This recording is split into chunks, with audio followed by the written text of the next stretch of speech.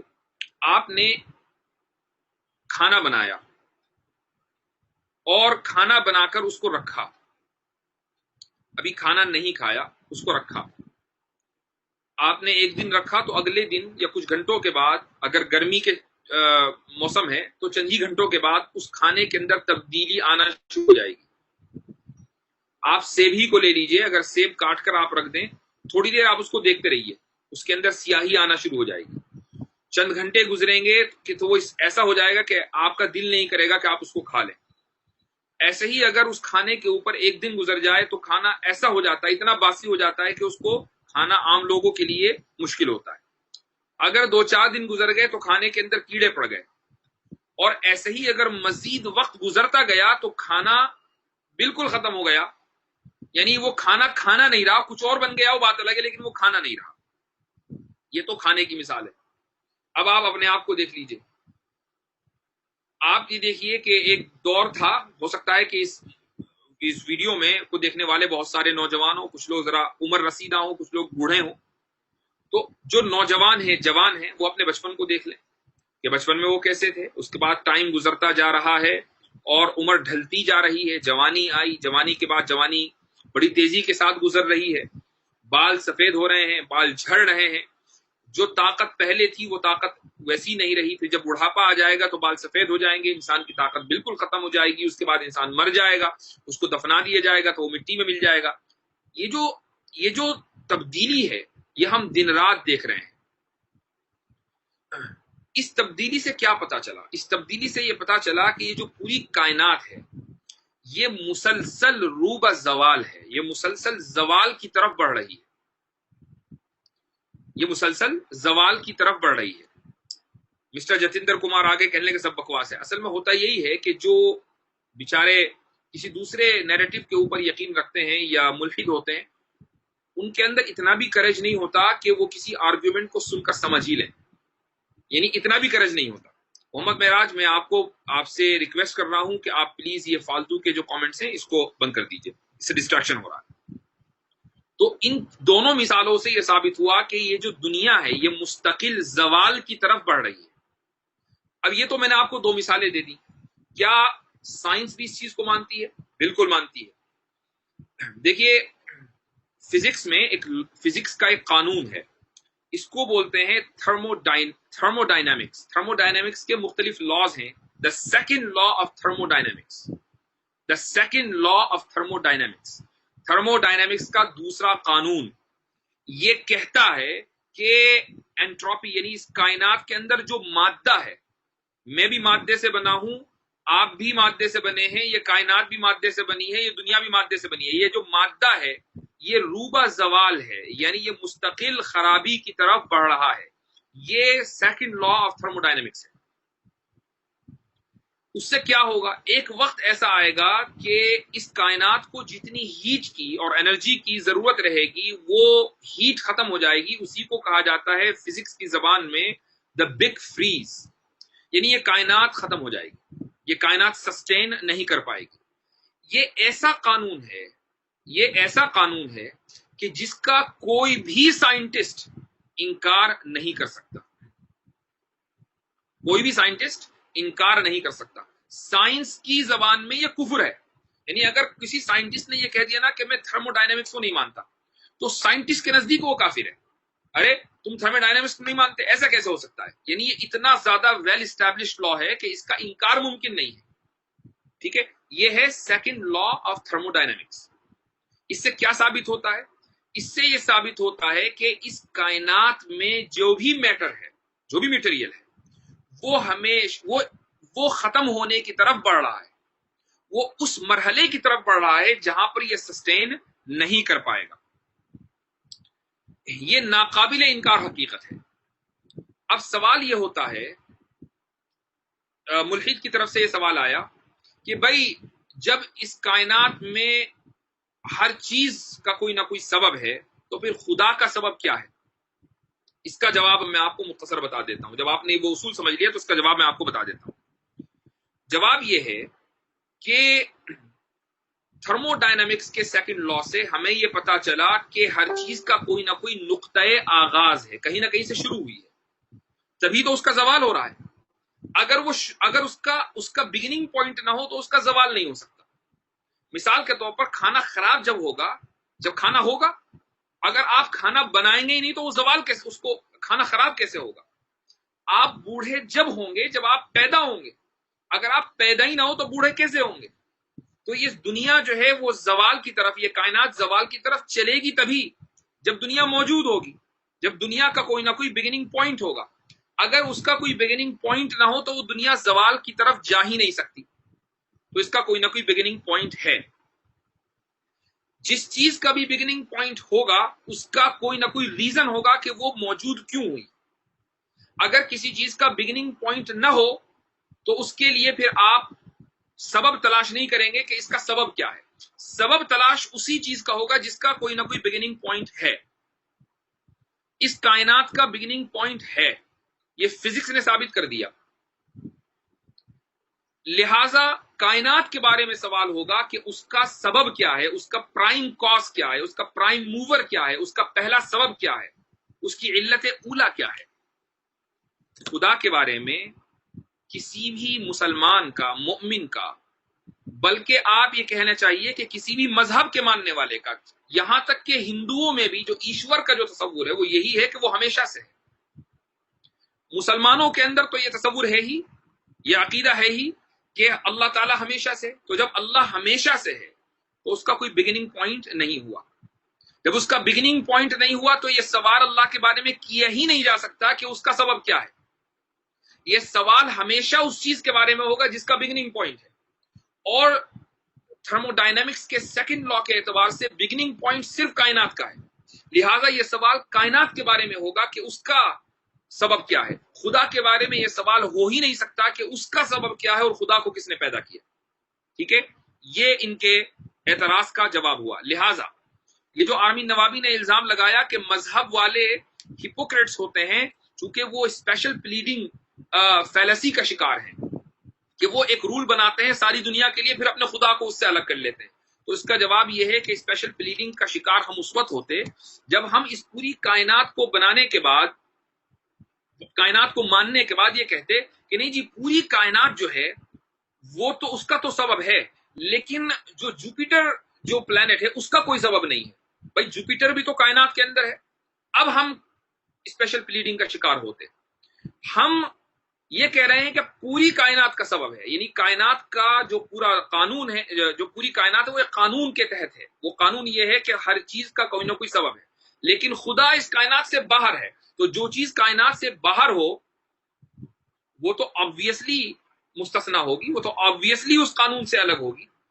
اس لیے special pleading کا جو فیلسی ہے اس کا مسلمان یا مومن شکار نہیں ہے. ہاں اب میں آپ کو ایک امپورٹنٹ بات بتا رہا ہوں، اور اس ویڈیو کو سننے والے اور بعد میں دیکھنے والے یقیناً اس سے اگر بینیفٹ نہ اٹھائیں تو کم سے کم بہت سے لوگ کے ذہن میں یہ سوال ضرور آئے گا اور وہ اپنے پنڈتوں سے جا کر ضرور پوچھیں گے. یہ جو میں سوال آگے جو بات کہنے جا رہا ہوں یہ آریہ سماجیوں کے بارے میں کہنے جا رہا ہوں. آریہ سماجی یقیناً اسپیشل پلیڈنگ فیلسی کا شکار ہے. کیسے؟ دیکھیے آریہ سماجیوں کا ایک عقیدہ ہے، وہ یہ ہے کہ اس پوری کائنات کو جو بنانے والا ہے وہ ہمیشہ سے ہے، اس کا کوئی سبب نہیں. ٹھیک ہے، کیونکہ وہ ہمیشہ سے ہے. آریہ سماجی پھر یہ بھی کہتے ہیں کہ صرف خدا ہی ہمیشہ سے نہیں ہے، دو چیزیں اور ہیں جو ہمیشہ سے. نمبر 1 مادہ، میٹر. نمبر 2 روح، انسان کی جو روح ہے یا آتما ہے یہ بھی ہمیشہ سے. تو 3 چیزیں ہمیشہ سے. پہلی چیز ہے خالق، بنانے والا. دوسری چیز ہے میٹر، اور تیسری چیز ہے روح. یہ تینوں چیزیں ہمیشہ سے ہیں، ان کا کوئی بگننگ پوائنٹ نہیں ہے. ٹھیک ہے، یہ ان لوگوں کا عقیدہ ہے، ان کا آریہ سماجیوں کا. اچھا اب ہم سوال یہ کرتے ہیں کہ یہ کائنات کس چیز سے بنی؟ بھئی یہ کائنات میٹر سے بنی. ٹھیک ہے، یعنی میٹر ہم ہر جگہ دیکھتے ہیں. میں بھی میٹیریلسٹک ہوں، آپ بھی میٹیریلسٹک ہیں، ساری دنیا کے اندر ہر چیز میٹر ہے. ٹھیک ہے، اب اس کے بعد روح، میرے اندر بھی روح ہے، آپ کے اندر بھی روح ہے، جتنے لوگ سن رہے ہیں سب لوگوں کے اندر روح ہے. تو روح والا جو بھی جسم ہوگا وہ اس کائنات کا حصہ ہے، میٹر اس کائنات کا حصہ ہے۔ اچھا، تھرمو ڈائنامکس کا جو سیکنڈ لا ہے وہ یہ کہتا ہے کہ اس کائنات کا کوئی نہ کوئی نقطۂ آغاز ہے، کہیں نہ کہیں سے یہ کائنات شروع ہوئی ہے۔ تو جب اس کائنات کا کوئی نہ کوئی نقطۂ آغاز ہے، یہ کائنات کہیں نہ کہیں سے شروع ہوئی ہے، تو اس کائنات کے اندر موجود ہر چیز، میٹر اور روح، یہ بھی کہیں نہ کہیں سے شروع ہوئے ہوں گے۔ اب اگر آپ یہ کہیں کہ نہیں جی پوری کائنات تو کہیں نہ کہیں سے شروع ہوئی ہے، لیکن میٹر کہیں سے شروع نہیں ہوا، وہ ہمیشہ سے ہے، اسی کو کہا جائے گا اسپیشل پلیڈنگ فیلسی۔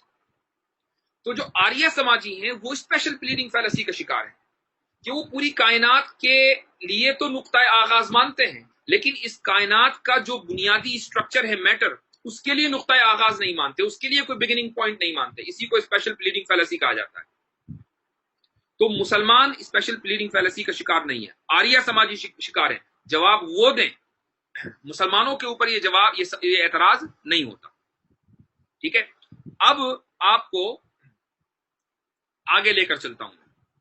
آگے آرمین نوابی نے جو چوتھا پوائنٹ ذکر کیا ہے، میں آج بہت ساری چیزیں بتانے چاہتا تھا لیکن ٹائم کافی ہو گیا، اور کچھ چیزیں ایسی ہیں جو ضروری نہیں کہ ہر ایک کے سمجھ میں آ جائیں، بہت زیادہ ڈیپتھ میں بھی نہیں جانا چاہیے۔ جو عام چیزیں ہیں وہ جو آپ لوگوں کے لیے مور دین انف ہیں وہ بتا دی جائے تو کافی ہے۔ کبھی انشاءاللہ ارادہ ہے کہ خصوصی اس کے لیے کورس لانچ کیا جائے گا، رد الحاد پر کیسے کام کرنا ہے، تو اس میں اگر آپ لوگوں نے دلچسپی دکھائی تو وہ چیزیں بھی انشاءاللہ وہاں پر شیئر کی جائیں گی ڈیپتھ میں جا کر۔ اینی ویز، اب میں آپ کو چوتھی بات بتاتا ہوں جو آرمین نوابی نے اپنی کتاب کے اندر ذکر کی ہے، اس کے لیے کتاب دوبارہ شیئر کرتا ہوں۔ چوتھا جو پوائنٹ ہے آرمین نوابی کی کتاب میں وہ ہے مس انڈرسٹینڈنگ فزکس۔ ابھی ہم فزکس کی بات کر رہے تھے، تھرمو ڈائنامکس کے سیکنڈ لا کی بات کر رہے تھے، اب آ جائیے the first law of thermo dynamics. Thermo dynamics کا فرسٹ لا دیکھیے کیا کہتا ہے۔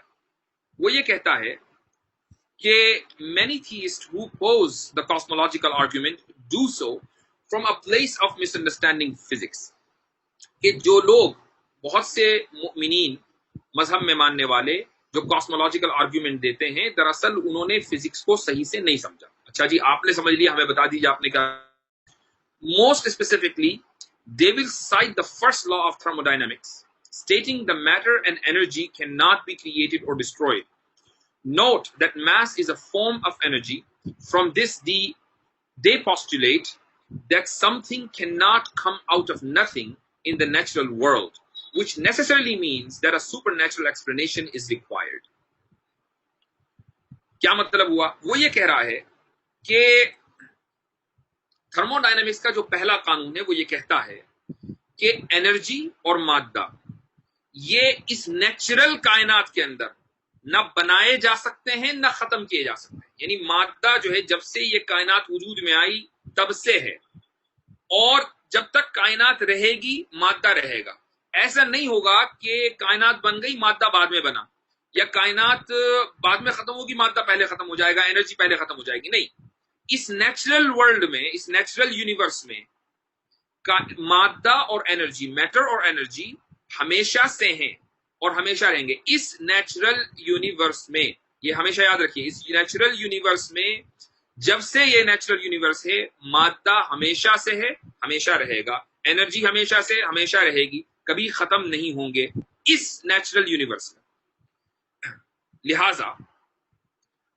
لہذا ان مادے اور انرجی کا کوئی نیچرل کاز نہیں ہو سکتا، یعنی وہ کاز اس کائنات کے اندر ہو ایسا نہیں ہو سکتا، بلکہ وہ اس کائنات کے باہر ہی ہوگا، اسی کو سپر نیچرل کہا جاتا ہے۔ سمجھے آپ؟ دوبارہ میں آپ کو بتا دیتا ہوں، دیکھیے قانون یہ ہے تھرمو ڈائنامکس کا پہلا قانون کہ جو مادہ ہے وہ، اس کو کریٹ کرنے والا کوئی مادی چیز نہیں ہے، اس کو بنانے والی کوئی میٹیریلسٹک چیز نہیں، بلکہ میس اور انرجی کو بنانے والی کوئی نہ کوئی سپر نیچرل پاور ہے۔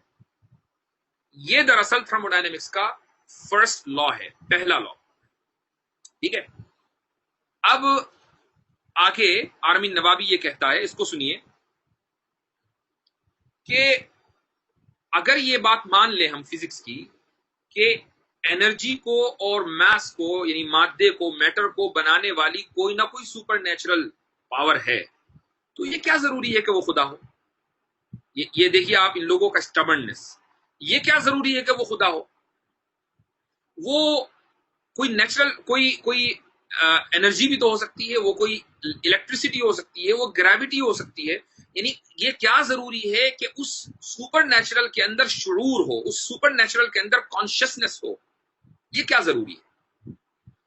یہی اصل میں وہ بریکنگ پوائنٹ ہے جہاں ملحد آ کر اس کی گاڑی کا پہیہ پنچر ہو جاتا ہے اور اب اس کی گاڑی آگے نہیں بڑھتی۔ وہ یہ تو مانتا ہے کہ اس کائنات کی کوئی نہ کوئی چیز بنانے والی ہے، یہاں تو وہ مان لیتا، آخر میں آ کر وہ اس بات کو تسلیم کر لیتا ہے اور اس کے بغیر اس کا کوئی چارہ کار نہیں۔ وہ یہ کہتا ہے کہ جی اس کائنات کا کوئی نہ کوئی سبب ہے، تبھی یہ کائنات بنی ہے۔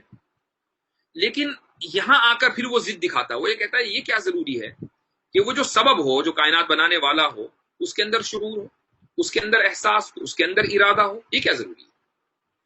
یہ تو کوئی ضروری نہیں ہے۔ مثلا گریوٹی کے اندر کوئی شعور تو ہے نہیں، کوئی کانشیسنس نہیں ہے، تو ہو سکتا ہے کہ گریوٹی نے اس کائنات کو بنا دیا ہو۔ الیکٹریسٹی، یہ کیا ضروری ہے کہ بنانے والے کے اندر شعور ہو؟ الیکٹریسٹی کے اندر کوئی شعور نہیں، ہو سکتا ہے کہ الیکٹریسٹی نے بنا دیا ہو۔ ان لوگوں کو کہا جاتا ہے نیچرسٹ۔ ان لوگوں کو کیا کہا جاتا ہے؟ نیچرسٹ۔ آمین نوابی بھی یہ کہہ رہا ہے کہ ٹھیک ہے چلو مان لیا ہم نے مان لیا کہ کائنات کا کوئی نہ کوئی پرائم کاز ہے، لیکن یہ کیا ضروری ہے؟ یہ کیسے ثابت کرو گے کہ وہ پرائم کاز خدا ہے اور وہ پرائم کاز ایسا ہے کہ جس کے اندر شعور ہو؟ اب میں آپ کو اس کا جواب دیتا ہوں، اس کا جواب بھی سنیے۔ دیکھیے، جب ملحد نے یہ مان لیا کہ پرائم کاز نے اس کائنات کو پیدا کیا ہے، اس پرائم کاز سے یہ کائنات بنی ہے، ٹھیک ہے، جب یہ مان لیا، صرف اب اختلاف اس میں رہ گیا کہ پرائم کاز کے اندر شعور ہونا چاہیے یا نہیں ہونا چاہیے۔ یہاں تک تو ملحد آیا، اب اختلاف یہاں رہ گیا ہمارے اور ملحد کے درمیان کہ پرائم کاز کے اندر شعور ہونا چاہیے یا نہیں ہونا چاہیے۔ اس کا جواب سن لیجیے۔ جب ملحد نے یہ مان لیا کہ پرائم کاز سے یہ دنیا بنی ہے، تو ثابت ہوا کہ پرائم کاز کے اندر کچھ نہ کچھ قدرت ہوگی، تبھی تو اس نے یہ دنیا بنا دی۔ اگر قدرت نہ ہو، اگر ایبیلٹی نہ ہو، تو یہ دنیا کیسے بنے گی؟ پرائم کاز نے یہ دنیا بنائی ہے، اس کا مطلب یہ ہوا کہ پرائم کاز کے اندر قدرت ہے، ٹھیک ہے۔ اچھا، اب آپ سنیے، قدرت کی 3 قسمیں ہیں۔ نمبر 1، محض قدرت کا ہونا۔ مثال کے طور پر میرے اندر یہ قدرت ہے کہ یہ جو لیپ ٹاپ میرے سامنے رکھا ہوا ہے میں اس کو بند کر دوں، لیکن میں ابھی بند نہیں کر رہا ہوں۔ یہ قدرت کا ایک لیول ہے، اسی کو کہا جاتا ہے قدرت۔ عربک میں ایک ٹرم استعمال کر رہا ہوں تو اس کو آپ لکھ لیجئے، قدرت مصححہ۔ دوحہ ہے مصححہ، قدرت مصححہ، یعنی وہ قدرت کے یعنی وہ صلاحیت کہ جس کے ذریعے ایک ذات کوئی کام کر سکے، اس کو قدرت مصححہ کہتے ہیں۔ میرے اندر یہ قدرت ہے کہ میں لیپ ٹاپ کو بند کر دوں یا نہ بند کروں، دونوں قدرتیں میرے اندر ہیں، ٹھیک ہے۔ اب آئیے اگلے لیول پر۔ اگلا لیول ہے قدرت مرجحہ، دوسری قسم۔ قدرت مرجحہ کا مطلب یہ ہوتا ہے کہ مثلا میں اس وقت چونکہ لیکچر دے رہا ہوں تو میں نے یہ ارادہ کیا کہ میں لیپ ٹاپ بند نہیں کروں گا، ٹھیک ہے۔ میں نے لیپ ٹاپ بند نہ کرنے کو بند کرنے کے اوپر پریفرنس دیا، ترجیح دی، ٹھیک ہے۔ لیپ ٹاپ بند نہ کرنے کو میں نے ترجیح دی لیپ ٹاپ بند کرنے پر، کہ میں لیپ ٹاپ بند نہیں کروں گا چونکہ میں لیکچر دے رہا ہوں۔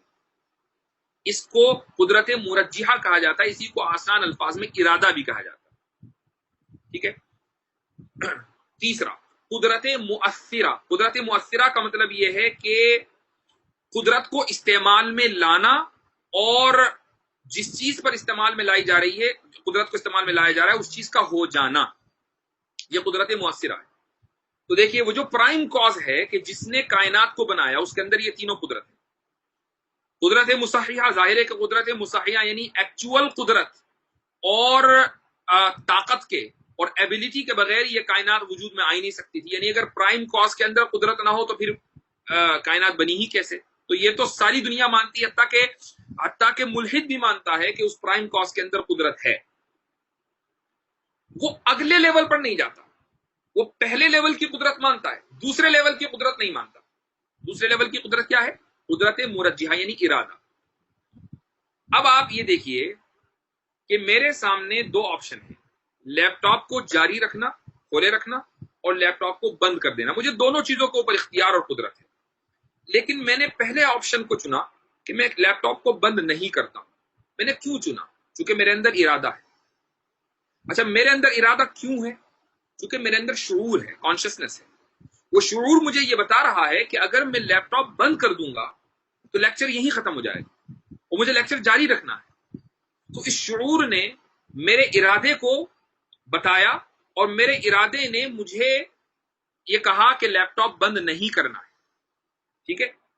تو جب دو آپشنز ہوں تو کسی بھی ایک آپشن کو چننے کے لیے ارادے کا ہونا ضروری ہے اور ارادے کے لیے شعور کا ہونا ضروری ہے.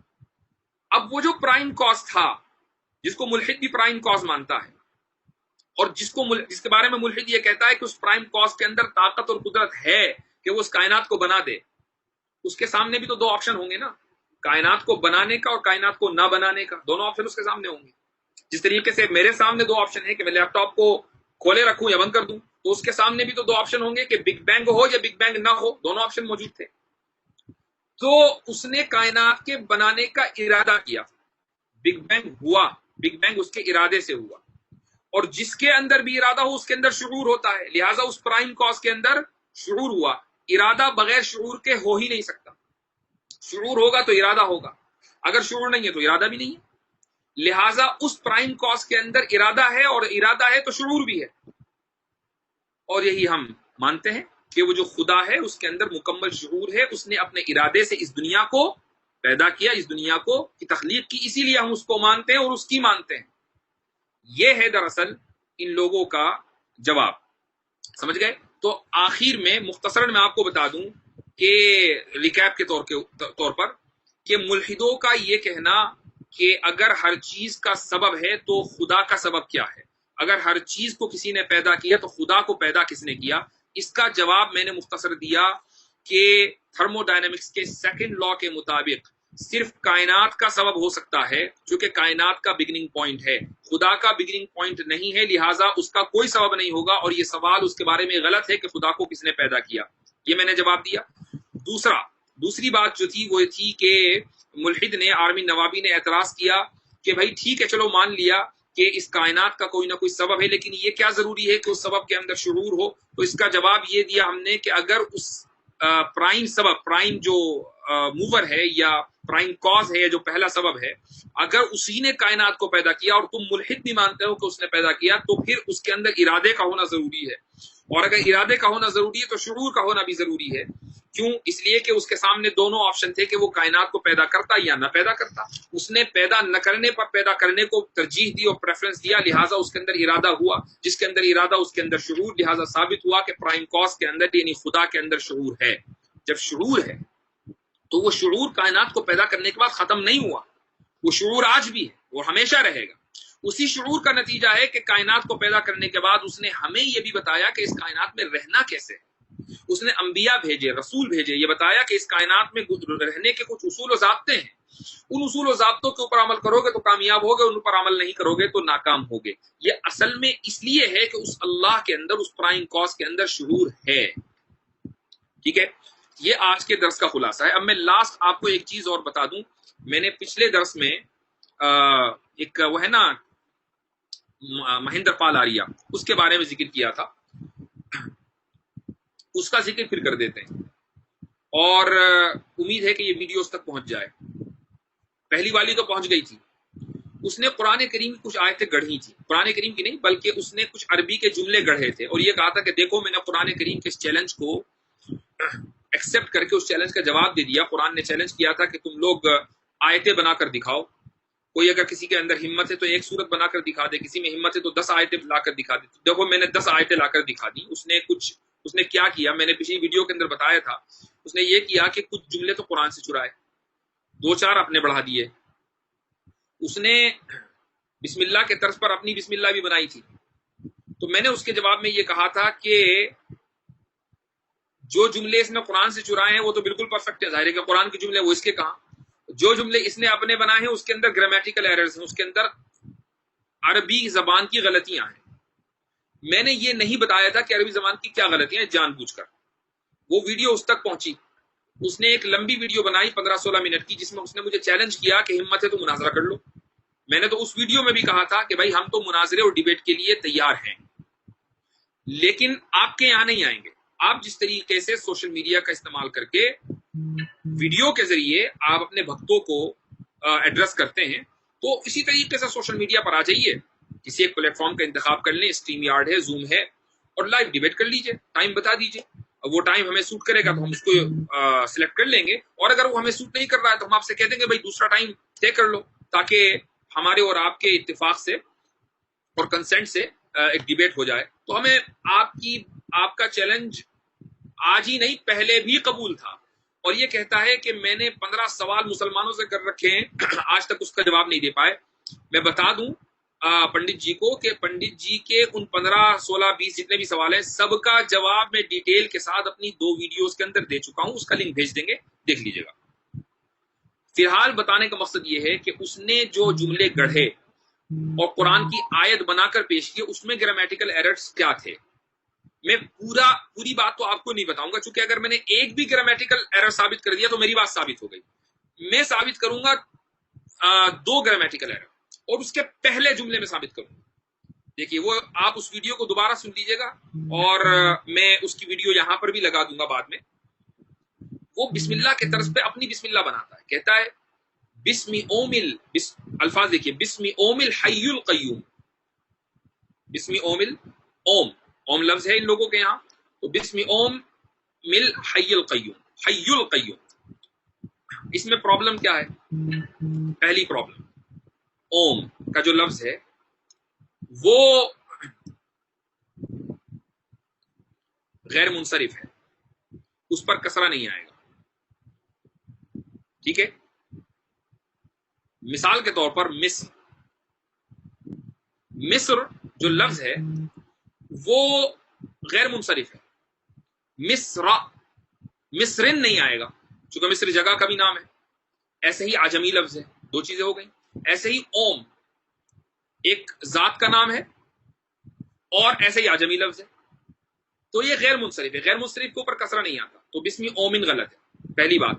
دوسری بات یہ کہ الحی القیوم غلط ہے، الحی القیوم ہونا چاہیے، چونکہ با جو ہے وہ حرف جر ہے، اور با کی وجہ سے الحی القیوم ہونا چاہیے، تو جس آدمی کی بسم اللہ غلط ہو تو آگے ہم اس سے کیا بات کریں؟ یعنی یہ قرآن کو حضرت والا، یہ آدمی، یہ جاہل ٹٹو قرآن کریم کی آیتوں کو کے بارے میں یہ کہہ رہا ہے کہ دیکھو میں نے اس جیسی آیتیں بنا دی، اور میں نے تو 1991 میں بنا دی تھی، گویا کہ گزشتہ 30 سالوں میں اس چیلنج کے جواب کا کوئی جواب نہیں دیا گیا۔ بھائی ہمیں تو آج پتا چلا، 1 ہفتے پہلے جب ہمیں پتا چلا تو ہم نے اسی گھنٹے آپ کو جواب دے دیا، اور ہم نے یہ ثابت کر دیا کہ آپ کی تو بسم اللہ بھی گڑبڑ ہے، تو جس کی بسم اللہ گڑبڑ ہو آگے میں کیا بات کروں؟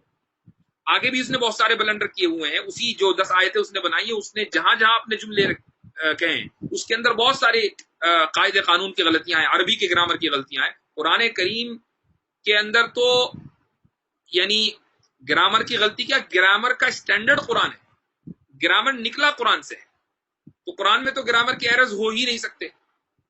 آپ اگر کوئی چیلنج قبول کر رہے ہیں اور چیلنج کا جواب دے رہے ہیں تو کم سے کم ایسے سینٹنس تو بناؤ کہ جو ایک عام پڑھا لکھا آدمی بھی یہ سمجھ لے کہ ہاں بھائی اس کے اندر جو ہے وہ غلطیاں نہیں ہوں گی۔ لیکن ایک کم پڑھا لکھا عربی جاننے والا بھی بہت آسانی کے ساتھ یہ بتا سکتا ہے کہ آپ کے ان جملوں کے اندر کتنا جھول ہے۔ دوسری بات اس نے یہ کہی کہ سورہ یوسف ہے قرآن کے اندر، بتائیے ایک محبت کی داستان ہے، عشق کی داستان ہے، ایسے قصے سے کیا فائدہ قرآن کریم میں، اور ایسے قصے سے کس کو ہدایت مل سکتی ہے؟ اس طرح کی باتیں اس نے بکواس کی ہے۔ اس کا جواب یہ ہے، جواب تو میں مکمل تفصیلی جواب تو میں جب ہی دوں گا جب پنڈت جی اپنے کمرے سے باہر نکل کر کمپیوٹر پر آئیں گے اور ڈیبیٹ کریں گے، تفصیلی جواب تو جب ہی ملے گا۔ لیکن فی الحال میں یہ کہہ دوں کہ قرآن کریم کی سورہ یوسف کا ایک خاص پس منظر ہے، اس کی ایک وجہ ہے کہ وہ سورت کیوں نازل ہوئی، لیکن اس کے باوجود سورہ یوسف کسی عشق کی داستان نہیں ہے، ہاں باپ اور بیٹے کی لازوال محبت کی داستان ہے۔ یہ مرد اور عورت کے درمیان عشق کی داستان نہیں ہے، باپ اور بیٹے کے درمیان محبت کی لازوال داستان ہے، اور یہ اس بات کی یہ قصہ اس لیے بیان کیا گیا تاکہ پڑھنے والوں کو یہ پتہ چل جائے کہ کیسے اچھائی کی برائی کے اوپر جیت ہوتی ہے، کیسے اگر کچھ بھائی اپنے ایک معصوم بھائی کے ساتھ برائی کا معاملہ کرتے ہیں تو اللہ تعالیٰ اس معصوم بھائی کو کتنی بلندیوں تک لے جاتا ہے اور اس کی بھلائی کو کس طریقے سے برائی کے اوپر غالب کرتا ہے۔ یہ پوری سورت کی جو مورل اسٹوری ہے یہ مورل اسٹوری پوری سورت کی دراصل یہ ہے۔ لہٰذا یہ کہنا کہ سورت کے اندر عشقیہ داستانیں بیان کی گئی ہیں، یہ اس کو آپ صرف ایک لفظ کے اندر ڈسکرائب کر سکتے ہیں اور وہ ہے جہالت، اس کے علاوہ کوئی دوسرا لفظ نہیں ہے۔ تو پنڈت جی اگر میری ویڈیو دیکھیں گے اور یقیناً دیکھیں گے، چونکہ بہرحال پنڈت جی کو مجھ سے بڑا ڈر لگا رہتا ہے، اور یہی وجہ ہے کہ میری بہت سارے پرانے جو ایپیسوڈز ہیں ان کا وہ جواب دینے کی کوشش کر چکے ہیں، اور میں نے جب وہ جواب دیکھے تو میں سر پکڑ کر رہ گیا کہ میں اس آدمی کے کیا منہ لگوں، اس کا میں کیا جواب دوں، چونکہ جواب اس کا دیا جاتا ہے۔ میں نے پچھلی مرتبہ بھی کہا کہ جو کوئی معقول بات کرے، جہالت کا آپ کیا جواب دیں؟ تو اس نے 3-4 ایپیسوڈ بنائے میرے خلاف اور میری باتوں کا جواب دیا، لیکن حقیقت یہ ہے کہ وہ اگر کوئی لائیو کبھی ڈیبیٹ ہوئی تو تبھی پتہ چل پائے گا کہ اس کے جواب میں کتنا دم ہے اور میری باتوں میں کتنا دم ہے۔ فی الحال تو میں یہ کہہ سکتا ہوں کہ پنڈت جی جہالت کا کوئی جواب نہیں ہے، آپ اپنی جہالت پھیلاتے رہیے، اس کا کوئی جواب نہیں ہے۔ ہاں، میری اس بات کو آپ ضرور نوٹس میں لیں کہ آپ نے جو قرآن کریم کے چیلنج کو ایکسپٹ کر کے قرآن کریم جیسی آیتیں بنانے کا دعویٰ کیا ہے تو اس کی پہلے گرامر ٹھیک کر لیجئے، اور کبھی آپ ایسا کیا کریں تو ہم جیسوں کو یاد کر لیں کہ بھئی میں نے ایک عربی کا جملہ لکھا ہے، تھوڑا سا چیک کر لو کہ اس کے اندر گرامر کا ایرر تو نہیں ہے، تو اس طرح ہمیں بھیج دیا کریں، ہم آپ کی مدد کر دیں گے۔ ہمیں تو بہت اچھا لگتا ہے کہ ہم دوسروں کو عربی سکھائیں، ہمارا تو کام ہی یہی ہے، تو آپ اگر ہمیں اپنا استاد مان لیں تو اس میں کوئی حرج نہیں۔